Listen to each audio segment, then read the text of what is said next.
नमस्कार मित्रों, आपका हमारे चैनल में बहुत बहुत स्वागत है। आइए आज आपको मकर संक्रांति के विषय में जानकारी देते हैं। सबसे पहले मकर संक्रांति की ढेर सारी शुभकामनाएं आप सभी के लिए निरोग, स्वस्थ और धन धान्य से परिपूर्ण हैं। 2022 14 जनवरी को मकर संक्रांति है। इस बार स्थिति कुछ ऐसी है कि मकर संक्रांति लगभग 2 दिन मनाई जाएगी, लेकिन जो हमारे पंचांगों की स्थिति है उसमें मकर संक्रांति कुछ पंचांगों में 14 जनवरी को है और कुछ पंचांगों में 14 जनवरी को ही रात्रि में है, सायंकालीन टाइम दिया गया है। तो इसमें ऐसा है कि बनारस के पंचांग में सायंकाल का टाइम दिया गया है और जो दिल्ली का राजधानी पंचांग है उसमें दोपहर का टाइम दिया गया है। तो कैसा किस प्रकार से है इस विषय में आपको जानकारी देते हैं। साल 2022 में मकर संक्रांति का पर्व 14 जनवरी दिन शुक्रवार को मनाया जाएगा, यानी पौष माह की शुक्ल पक्ष द्वादशी तिथि दिन शुक्रवार को मनाया जाएगा। उत्तरायण काल संक्रांति का जो समय रहेगा वो समय रहेगा 14 जनवरी 2:43 से प्रारंभ होगा और 5:45 तक रहेगा। ये पुण्यकाल रहेगा या महापुण्यकाल समय आप कह लीजिए। इस समय पे व्यक्ति जो है स्नान, दान आदि कार्य अपने करे। वैसे प्रातः काल से पुण्यकाल शुरू हो जाएगा, लेकिन इस टाइम पे विशेष मुहूर्त का समय है जो मैंने बताया कि दोपहर 2:43 से लेकर के और 5:45 के बीच का जो समय है, इस समय पे क्या है कि सूर्य धनु राशि से मकर में प्रवेश करेंगे, जिसके विषय में कहते हैं माघ मकर गति रवि जब होई तीरति पति आव सब कोई। कि माघ के महीने में रवि जब धनु से मकर में प्रवेश करते हैं तभी महाजन, साधुजन तीर्थ आदि, प्रयाग आदि जैसे तीर्थ में स्नान करने के लिए एकत्रित होते हैं।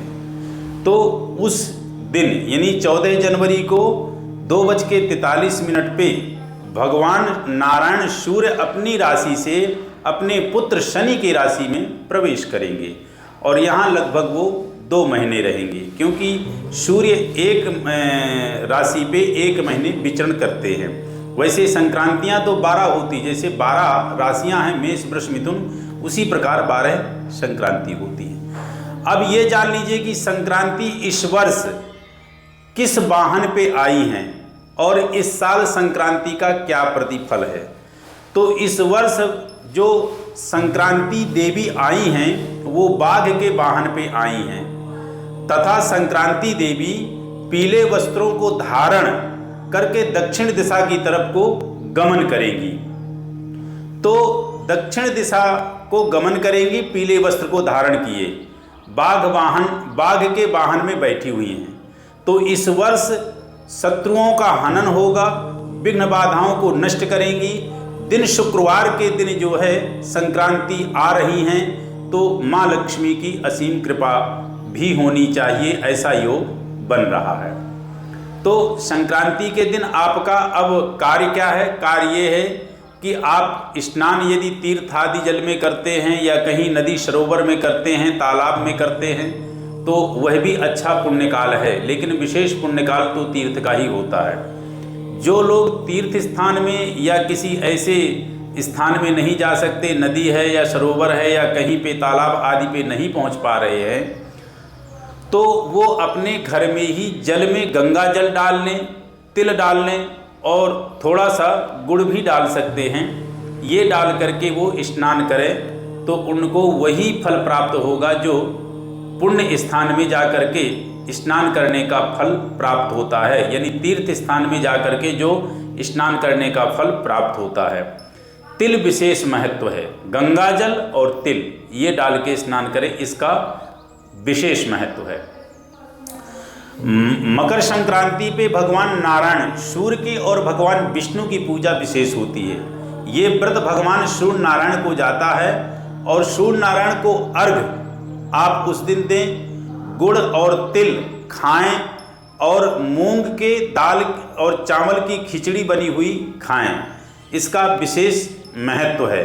और जो चीज़ें आप खाएं इन्हीं चीज़ों का दान का महत्व है। दान में फिर आप और भी कुछ जो चीज़ें आपकी श्रद्धा में हैं या जो आपके दान करने की स्थिति है उस स्थिति से आप अपनी क्षमता के हिसाब से दान कर सकते हैं। गुड़ और तिल आपने जो है तो खाना है।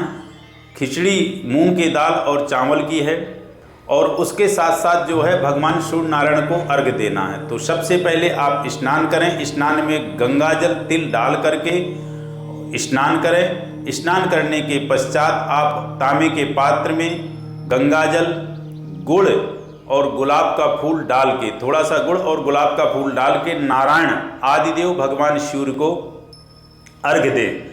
और उस दिन प्रयास करें कि गायत्री मंत्र का जाप यदि करें तो उत्तम होगा। और ये उनके लिए है जो गायत्री मंत्र जाप करने के योग्य हैं, वो गायत्री मंत्र का जाप करें तो विशेष लाभ होगा। और जो गायत्री मंत्र जाप नहीं कर सकते हैं वो नारायण को अर्घ दें। और अर्घ का जो तरीका है देने का वो मैंने बता दिया। भगवान सूर्य नारायण के मंत्रों का जाप करें और उसके साथ साथ जो दान आदि आप चीज़ें विशेष दे सकते हैं वो दें। उत्तरायण और दक्षिणायन क्या है इसके विषय में आपको मैं जानकारी दे दूं। दक्षिणायन देवताओं का दिन है और उत्तरायण देवताओं की दक्षिणायन देवताओं का रात्रि है और उत्तरायण देवताओं का दिन है। उत्तरायण देवताओं का दिन है, दक्षिणायन देवताओं की रात्रि है। यानी उत्तरायण में सभी मांगलिक कार्य किए जाते हैं। दक्षिणायन की अपेक्षा उत्तरायण में अधिक मांगलिक कार्य किए जाते हैं और बड़े शुभ फल को देने वाले होते हैं। ऐसा भगवान श्री कृष्ण ने गीता में भी कहा है कि उत्तरायण का महत्व विशिष्ट है। उत्तरायण में जो व्यक्ति प्राण त्यागता है उसको सीधे मोक्ष की प्राप्ति होती है। यही स्थिति रही कि भीष्म पितामह दक्षिणायन से उत्तरायण की प्रतीक्षा करते रहे। तो ये उत्तरायण और दक्षिणायन का महत्व है। दक्षिणायन की जो जब कर्क राशि में सूर्य प्रवेश करते हैं तो जैसे प्रवेश करते हैं वैसे दक्षिणायन शुरू हो जाता है और जैसे सूर्य का प्रवेश जो है धनु से मकर में होता है वैसे उत्तरायण का प्रारंभ हो जाता है। तो उत्तरायण और दक्षिणायन का महत्व क्या है, उत्तरायण और दक्षिणायन में अंतर क्या है, ये मैंने आपको बताया। तो इन चीज़ों को आप इस प्रकार से जानें और इस वर्ष जो मकर संक्रांति है अच्छे मुहूर्त में और अच्छे पुण्य समय पे प्रारंभ हो रही है, तो इसका पूर्णतः लाभ लें। यानी आप मकर संक्रांति को 14 जनवरी का भी पुण्यकाल और आपके जो है स्नान दान का महत्व है और 15 जनवरी को भी पुण्यकाल और स्नान दान का महत्व है। ऐसा नहीं कि 15 जनवरी को नहीं है, लोग 15 जनवरी को भी कर सकते हैं, लेकिन विशेषतया करना ज़्यादा उत्तम होगा 14 को, क्योंकि 14 को ही सूर्य नारायण धनु से मकर में प्रवेश कर रहे हैं। तो 14 जनवरी को मकर संक्रांति आपकी विशेष तया जो है रहेगी। जो कुछ पंचांगों में जो संध्याकालीन रात्रिकालीन का समय दिया हुआ है वो 15 को जो है अपने अपने स्थान और जगह के आधार पे 15 को भी पुण्यकाल और जो है स्नान दान आदि को करेंगे तो उसका महत्व रहेगा। बाकी अपने स्थान के हिसाब से पंचांगों के आधार पे मनाएं। तो उसमें समय की स्थिति यही है जो मैंने बताया कि 14 को ये है और 14 की शाम को जो समय है संध्याकालीन के समय, वो समय बनारस के पंचांग में विशेषतया दिया गया। लेकिन राजधानी दिल्ली के पंचांग में जो मैंने समय बताया कि 2:43 से लेके और 5:45 का जो समय रहेगा ये संक्रांति का पुण्यकाल रहेगा और इसी समय पे धनु राशि से मकर में सूर्य नारायण प्रवेश करेंगे। तो ये मकर संक्रांति के विषय में आपको जानकारी दी। प्रभु से प्रार्थना है कि आप सभी निरोग स्वस्थ धन धान्य से परिपूर्ण और सूर्य नारायण और संक्रांति देवी की अपार कृपा आप सभी पे रहे। नमस्कार।